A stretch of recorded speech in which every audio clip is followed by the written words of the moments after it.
membuat video sehari mengenal Museum Aditya Warman. Perkenalkan, saya Nakita Putri Farisha. Saya Ardan Maya Rufik. Saya Jelika Septia Ramadhani. Saya Fadi Akbar. Saya Hanif. Halo, aku Caya Syifa sebagai screenwriter dan narator. Tunggu keseruan kita di Museum Aditya Warman ya. Saat pertama kali sampai di depan museum, mata langsung dimanjakan dengan arsitektur bangunan khas Minangkabau. Bangunan ini menyerupai rumah gadang, rumah adat tradisional yang atapnya menjulang ke atas seperti tanduk kerbau. Setiap ukiran pada dinding kayu memiliki makna tersendiri, menggambarkan hubungan manusia dengan alam dan nilai kehidupan masyarakat Minang. Dari sini, kita bisa belajar tentang seni, budaya, dan filosofi kehidupan lokal yang diwariskan secara turun-temurun. Memasuki bagian dalam museum, suasana langsung terasa berbeda, tenang, dan penuh makna. Di ruang pameran pertama, terdapat koleksi pakaian adat dari berbagai daerah di Sumatera Barat. Setiap pakaian punya corak, warna, dan hiasan yang unik, mencerminkan identitas dan karakter daerahnya masing-masing. Melihat koleksi ini membuat kita sadar betapa kayanya warisan budaya Indonesia. Beranjak ke ruang selanjutnya, kita dapat melihat senjata kuno seperti keris. Keris bukan sekedar senjata, tetapi juga karya budaya yang punya makna mendalam. Bentuknya unik dengan bilah berlekuk dan detail ukiran yang rumit. Dari sini, kita bisa melihat bagaimana keterampilan logam dan seni ukir berkembang sejak zaman dahulu. Turun ke lantai bawah, sekarang kita berada di ruang koleksi keramik.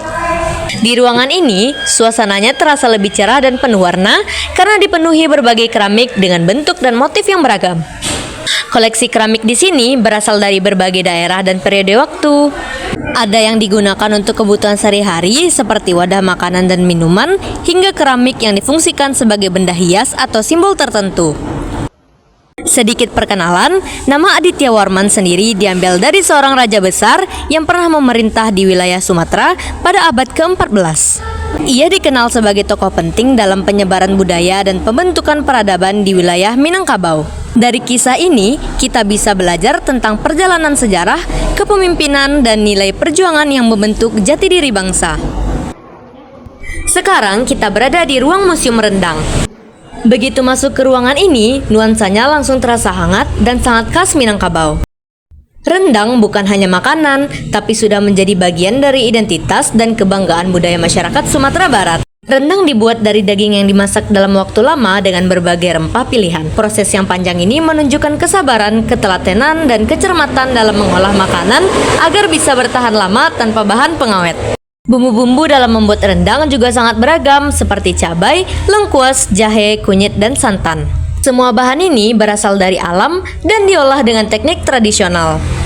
Nah, selanjutnya di bagian gurindam nih. Gurindam merupakan karya sastra lama yang berisi pesan dan nasihat tentang kehidupan, seperti bagaimana bersikap baik, menghormati sesama, dan menjalani kehidupan dengan bijak. Dahulu, gurindam digunakan sebagai media pendidikan dan pengingat nilai moral karena pesannya mudah diingat dan dipahami oleh masyarakat. Oke, selanjutnya di ruangan ini ada kain panjang tradisional dengan berbagai motif dan warna khas. Kain panjang tidak hanya berfungsi sebagai pakaian sehari-hari, tetapi juga memiliki makna sosial dan budaya. Motif pada kain menggambarkan identitas daerah serta selera seni masyarakat pada masa itu, sekaligus menunjukkan keterampilan tinggi dalam proses pembuatannya. Nah, di ruangan ini juga terdapat replika surau lama. Surau pada masa lalu berfungsi sebagai pusat kegiatan masyarakat, mulai dari tempat beribadah hingga tempat belajar dan berkumpul. Replika ini memperlihatkan bagaimana bangunan sederhana dapat menjadi pusat pembentukan nilai-nilai kehidupan. Setelah berkeliling melihat berbagai koleksi di dalam museum, kita keluar yuk! Taman museum ditata dengan rapi, dipenuhi pepohonan dan tanaman hijau yang membuat area ini terasa sejuk.